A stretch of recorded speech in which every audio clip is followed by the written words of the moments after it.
जय हिंद दोस्तों, आप सभी के अपने YouTube channel SK study GK में स्वागत है। दोस्तों आज मैं आप सभी के बीच में बिहार उत्पाद सिपाही भर्ती परीक्षा को लेकर के 50 क्वेश्चन दोस्तों जो एडिटोरियल बुक से दोस्तों हम लाए हैं। आप लोग वीडियो को पूरा जरूर देखिएगा और कमेंट बॉक्स में कमेंट कर जरूर बताइएगा कि कितने क्वेश्चन का आंसर आप लोग सही कर पा रहे हैं। देखिए दोस्तों आज का क्वेश्चन रहने वाला है। फर्स्ट नंबर क्वेश्चन देखिए, कह रहा है दार्शनिक विषयों से संबंधित बौद्ध ग्रंथ का नाम जो है क्या है। दार्शनिक विषयों से संबंधित बौद्ध ग्रंथ का नाम क्या है। इसका आंसर आप लोग बता सकते हैं, तो बताइए इसका आंसर क्या होगा। इसका आंसर हो जाएगा दोस्तों ऑप्शन सी हो जाएगा, अभिधम्म पिटक। क्या हो जाएगा, अभिधम्म पिटक हो जाएगा। आगे देखिए 2 नंबर क्वेश्चन है, कह रहा निम्नलिखित कथनों पर विचार कीजिए, फिर कूट से सही कथन का विकल्प चुनना है। तो क्या हो जाएगा दोस्तों इसका आंसर देखिए, तो ऑप्शन क्या हो जाएगा, तो बी हो जाएगा। क्या ऑप्शन बी। कर वेद त्रयी में ऋग्वेद, यजुर्वेद, सामवेद शामिल किए जाते हैं, ये जो है सही है। कर छंदोग्य उपनिषद का सबसे प्राचीन उपनिषद माना जाता है, ये भी सही है। कर अस्तु मास सदमय तमसो या ज्योतिर्गमय श्लोक ब्रह्मनादक उपनिषद से लिया गया, ये दोस्तों गलत है। तो इसका आंसर क्या हो जाएगा, तो इसका आंसर हो जाएगा ऑप्शन बी हो जाएगा। क्या ऑप्शन बी हो जाएगा।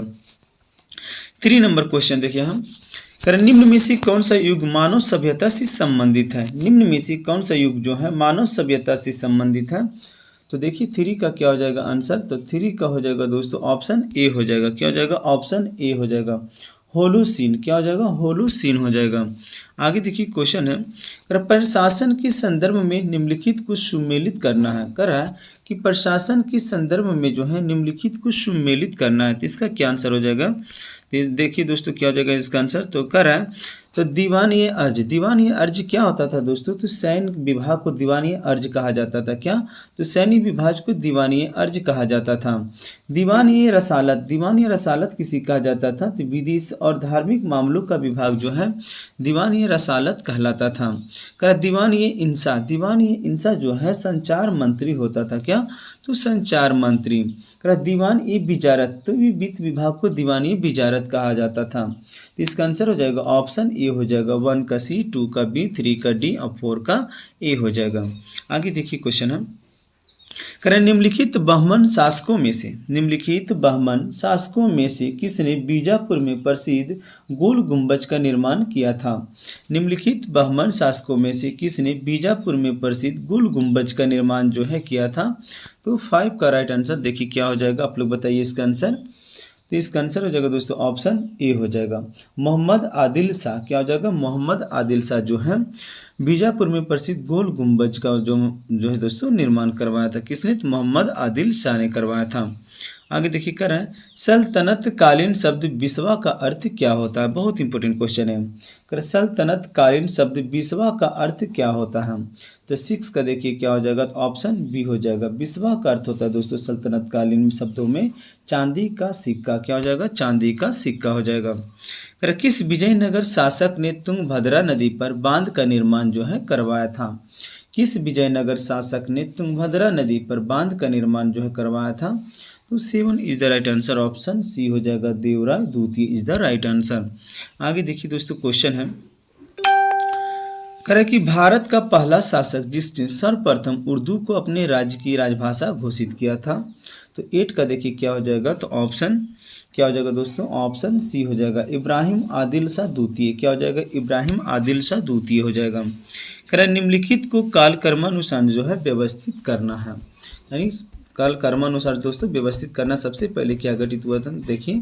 तो इसका हो जाएगा क्या, तो ऑप्शन सी हो जाएगा। क्या, ऑप्शन सी। पहले फॉरवर्ड ब्लॉक। क्या हो जाएगा दोस्तों, फॉरवर्ड ब्लॉक। उसके हो जाएगा मुस्लिम लीग की मुक्ति दिवस जो है, फिर हो जाएगा 2 हो जाएगा अगस्त प्रस्ताव हो जाएगा दोस्तों 40 में हुआ था अगस्त प्रस्ताव। आज़ाद हिंद फौज का गठन जो है फिर 1942 में हुआ था। आगे देखिए क्वेश्चन है, अगस्त 1932 ईस्वी में रैमजे मैकडोनाल्ड के सांप्रदायिक पंचायत के द्वारा पहली बार एक पृथक निर्वाचक समूह बनाया गया था। किसके निर्देश में बनाया गया था। तो देखिए 10 का हो जाएगा क्या, तो ऑप्शन डी, दलितों के लिए बनाया गया था। किसके लिए, दलितों के लिए जो है बनाया गया था। आगे देखिए ब्रिटिश भारतीय राज्य क्षेत्र का अंतिम प्रमुख विस्तार किसके समय में हुआ था। तो 11 is the right answer, option D हो जाएगा, Lord Dalhousie is the right answer. क्या, लॉर्ड डलहौजी। अकालों को रोकने तथा अकाल पीड़ितों की सहायता हेतु भारत सरकार ने अब अकाल संहिता कब प्रसारित की थी। तो 12 is the right answer, option C हो जाएगा। 1883 ईस्वी में कब किया था? 1883 ईस्वी में। वर्ष 1922 की साराबंदी कोई कर नहीं आंदोलन का नेतृत्व जो है किसने किया था? बहुत इंपॉर्टेंट क्वेश्चन है। 13 नंबर देखिए, वर्ष 1922 की साराबंदी कोई कर नहीं आंदोलन का नेतृत्व जो है किसने किया था? तो 13 is the right answer, option D हो जाएगा। सरदार वल्लभ भाई Patel is the right answer. आगे देखिए, निम्नलिखित में से कौन दादा भाई नौरोजी के धन की उत्सारण सिद्धांत में विश्वास नहीं करता था? निम्नलिखित में से कौन दादा भाई नौरोजी के धन के उत्सारण सिद्धांत में विश्वास नहीं करता था? तो 14 is the right answer, option क्या हो जाएगा? तो सी हो जाएगा, सर सैयद अहमद। क्या हो जाएगा? सर सैयद अहमद हो जाएगा इसका right answer. Independent labour party का गठन जो है किसने किया था? इंडिपेंडेंट लेबर पार्टी का गठन जो है किसने किया था? तो 15 इज द राइट आंसर क्या हो जाएगा दोस्तों? ऑप्शन ए हो जाएगा, भीमराव अंबेडकर। क्या हो जाएगा? भीमराव अंबेडकर हो जाएगा। निम्नलिखित में से कौन सा मौलिक अधिकार निवारक निरोध द्वारा प्रतिबंधित होता है? निम्नलिखित में से कौन सा मौलिक अधिकार निवारक निरोध द्वारा प्रतिबंधित होता है? तो 16 is the right answer, option B हो जाएगा, स्वतंत्रता का अधिकार। क्या हो जाएगा? स्वतंत्रता का अधिकार हो जाएगा। संयुक्त संसदीय समिति के अध्यक्ष का मनोनयन किसके द्वारा जो है किया जाता है? संयुक्त संसदीय समिति के अध्यक्ष का मनोनयन किसके द्वारा जो है किया जाता है? तो 17 is the right answer, option D हो जाएगा, लोकसभा अध्यक्ष के द्वारा। किसके हो जाएगा? तो लोकसभा अध्यक्ष के द्वारा जो है किया जाता है। किस संविधान संशोधन द्वारा राष्ट्रपति शासन को 3 वर्ष तक बढ़ाने की व्यवस्था जो है किया गया है? 13 is the right answer, option C हो जाएगा, 59वां हो जाएगा। क्या हो जाएगा? 59वां हो जाएगा। आगे देखिए दोस्तों, क्वेश्चन है कि शून्य आधारित बजट व्यवस्था किस पर आधारित होती है? शून्य आधारित बजट व्यवस्था किस पर आधारित होती है? तो 19 इज द राइट आंसर। देखिए क्या हो जाएगा इसका? ऑप्शन डी हो जाएगा, गत वर्ष के कार्यक्रमों को बिना कोई संदर्भ ग्रहण किए कार्यक्रमों के निर्माण पर हो जाएगा। आगे देखिए क्वेश्चन, मौलिक अधिकार किसकी रक्षा की गारंटी देता है? मौलिक अधिकार जो है किसकी रक्षा की गारंटी देता है? तो 12 is the right answer. Option क्या हो जाएगा दोस्त, बताइए आप लोग? इसका आंसर हो जाएगा ऑप्शन बी, नागरिकों के स्वच्छंद शासन से। क्या हो जाएगा? नागरिकों की स्वच्छंद शासन से हो जाएगा। आगे देखिए 21 नंबर क्वेश्चन है, निम्नलिखित युग्मों में से कौन सा युग्म अनुच्छेद प्रावधान सही सुमेलित जो है नहीं है? तो 21 इज द राइट आंसर। क्या हो जाएगा? तो ऑप्शन ए हो जाएगा। 124 में दोस्तों उच्चतम न्यायालय का अभिलेख न्यायालय होना ये जो है नहीं है। आगे देखिए क्वेश्चन है, 30 डिग्री से 35 डिग्री उत्तर दक्षिण अक्षांशों की मध्य में पूरी वर्ष चलने वाली पवनी जो है क्या कहलाती हैं? 30 डिग्री से 35 डिग्री उत्तर तथा दक्षिण अक्षांशों की मध्य में पूरी वर्ष चलने वाली पवनी जो है क्या कहलाती हैं? तो 22 इज द राइट आंसर। आप लोग बताइए इसका आंसर क्या कहलाएगा दोस्तों? तो ऑप्शन ए हो जाएगा इसका, पछुआ हवाएं। क्या कहलाएगा? पछुआ हवाएं कहलाता है। हिमालय की सबसे पूर्वी चोटी, हिमालय की सबसे पूर्वी चोटी निम्नलिखित में से कौन सी है? हिमालय की सबसे पूर्वी चोटी निम्नलिखित में से कौन सी है? तो 23 is the right answer. Option A हो जाएगा, नमचा बरवा हो जाएगा दोस्तों। कौन सा? तो नमचा बरवा हो जाएगा, सिक्किम में है। किसी नक्शे पर ढाल को दिखाने के लिए खींची गई असंबद्ध रेखाएं क्या कहलाती है? किसी नक्शे पर ढाल को दिखाने के लिए खींची गई असंबद्ध रेखाएं जो हैं क्या कहलाती हैं? तो 24 is the right answer. Option A हो जाएगा, हैच्यूर कहलाता है। क्या कहलाता है? हैच्यूर कहलाता है। आगे देखिए दोस्तों, क्वेश्चन है, निम्नलिखित में से किस महासागर का सर्वाधिक विस्तृत महाद्वीपीय ढाल क्षेत्र है? तो 25 is the right answer. Option क्या हो जाएगा? तो डी हो जाएगा, अटलांटिक महासागर। दोस्तों सबसे बड़ा अगर ओशियन पूछा जाएगा तो प्रशांत महासागर हो जाएगा। सबसे गहरा भी पूछा जाएगा तो प्रशांत महासागर हो जाएगा। सबसे छोटा पूछा जाएगा तो आर्कटिक महासागर हो जाएगा। अगर दूसरा सबसे बड़ा महासागर ओशियन पूछा जाएगा दोस्तों तो अटलांटिक महासागर हो जाएगा। इसे भी याद रखिएगा। कि धारावाहक चालक का संबंध जो है किससे होता है? धारावाहक चालक का संबंध किससे होता है? तो चुंबकीय क्षेत्र से होता है। किससे? तो चुंबकीय क्षेत्र से होता है। आगे देखिए 27 नंबर क्वेश्चन है, हिग्स बोसॉन की उपस्थिति की पुष्टि किसके औचित्य सिद्ध करेगी? तो 27 is the right answer, option C हो जाएगा। ब्रह्मांड की अस्थायी दशा में प्रतिरूप का क्या हो जाएगा, ब्रह्मांड की अस्थायी दशा में प्रतिरूप का हो जाएगा। आगे देखिए क्वेश्चन है, नम वायु में रखी गई लोहे की चादर पर जंग लग जाता है, जंग के संबंध में कौन सही है। तो 28 is the right answer, option B हो जाएगा, एक अयौगिक है। क्या है, एक अयौगिक है। आगे देखिए क्वेश्चन है, हैबर प्रक्रिया द्वारा अमोनिया के उत्पादन में किस उत्प्रेरक का उपयोग जो है किया जाता है। हैबर प्रक्रिया द्वारा अमोनिया के उत्पादन में किस उत्प्रेरक का उपयोग जो है किया जाता है। तो 29 इज द राइट आंसर हो जाएगा, ऑप्शन बी हो जाएगा, लोहा का किया जाता है। किसका, तो लोहा का किया जाता है। आगे देखिए, एम कोष में अधिकतम कितने इलेक्ट्रॉन हो सकते हैं, बहुत ही इंपॉर्टेंट है। एम कोष में अधिकतम कितने इलेक्ट्रॉन हो सकते हैं।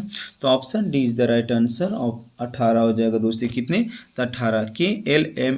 के एल एम होता है दोस्तों 8 18 8 8 18 18 32 होता है। कितना, 2 8 8 18 18 32। आगे देखिए, निम्नलिखित में कौन सा रासायनिक तत्व क्षारीय मृदा धातुओं की समूह से संबंधित नहीं है। निम्न में से कौन सा रासायनिक तत्व क्षारीय मृदा धातुओं की समूह से संबंधित नहीं है।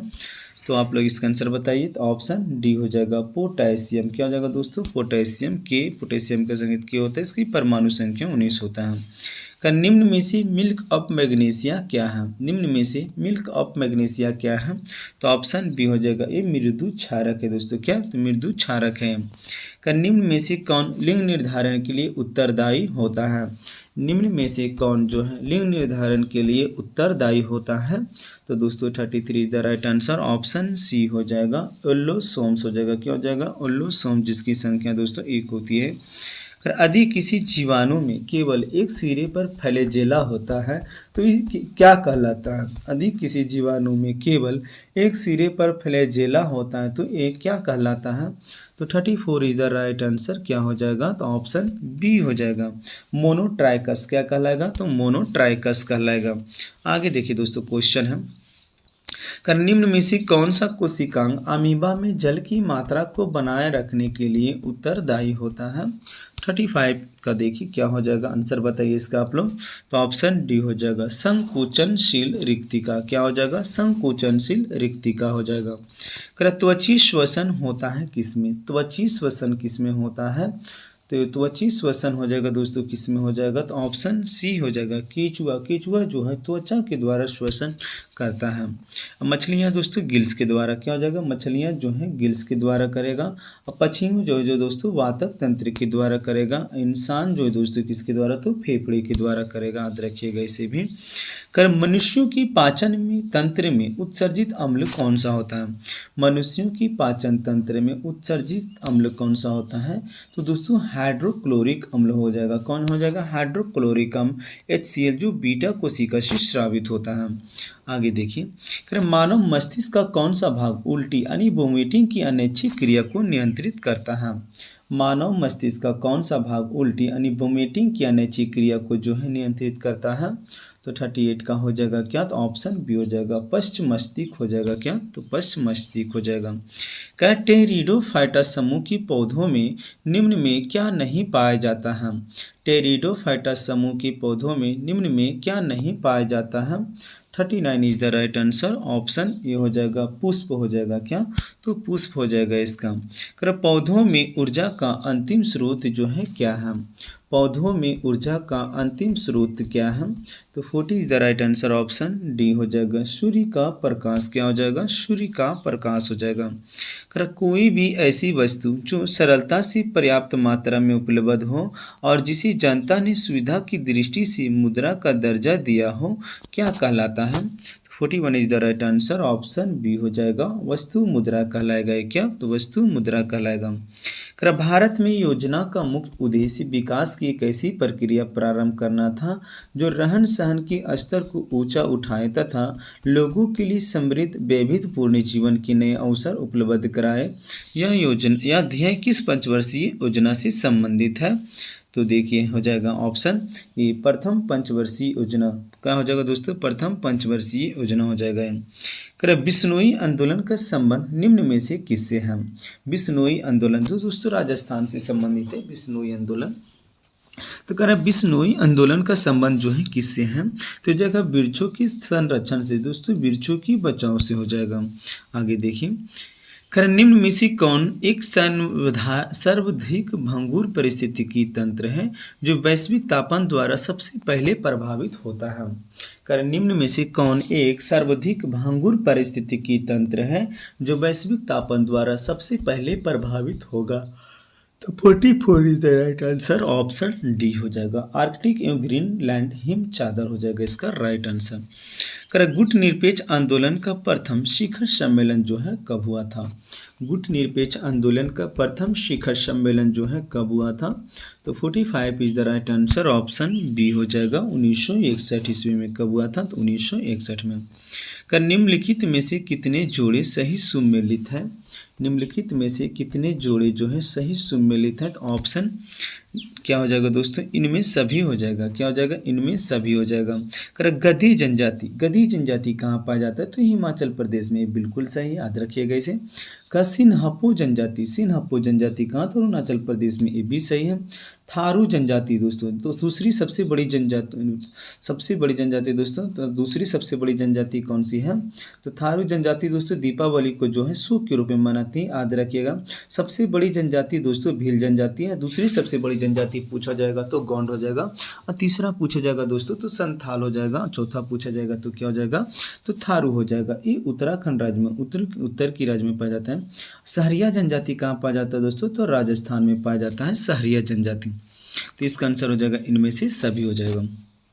आगे देखिए वर्ष 2024 को अंतर्राष्ट्रीय कैमिलिड उष्ट्रगन वर्ष किसने घोषित किया गया? तो 47 is the right answer, option A हो जाएगा, यूएन हो जाएगा। क्या हो जाएगा? यूएन हो जाएगा। राष्ट्रीय हरित अधिकरण एनजीटी का मुख्यालय जो है कहाँ स्थित है? राष्ट्रीय हरित अधिकरण एनजीटी का मुख्यालय कहाँ स्थित है? तो 48 is the right answer, option B हो जाएगा, नई दिल्ली में। कहाँ हो जाएगा? नई दिल्ली में हो जाएगा। Amateur kabaddi federation of India का मुख्यालय कहाँ पर स्थित है? तो 49 is the right answer, option C हो जाएगा। कहाँ? तो जयपुर में हो जाएगा। 21 जून को अंतर्राष्ट्रीय योगा दिवस के रूप में मनाया जाना किस वर्ष से प्रारंभ हुआ था? तो 50 is the right answer, option B हो जाएगा, 2015 में हुआ था। दोस्तों इस तरह से हम कुल 50 क्वेश्चन करवा चुके हैं। आप लोग कमेंट बॉक्स में कमेंट करके बताइएगा कितने क्वेश्चन का आप लोग को जो है पहले से ही सही पता था। दोस्तों इस तरह से पार्ट बाय पार्ट दोस्तों पूरा दोस्तों हम करवाने वाले हैं। आप लोग वीडियो को पूरा जरूर देखिएगा, और वीडियो पसंद आए तो चैनल को सब्सक्राइब और अपने दोस्तों को शेयर जरूर कर दीजिएगा।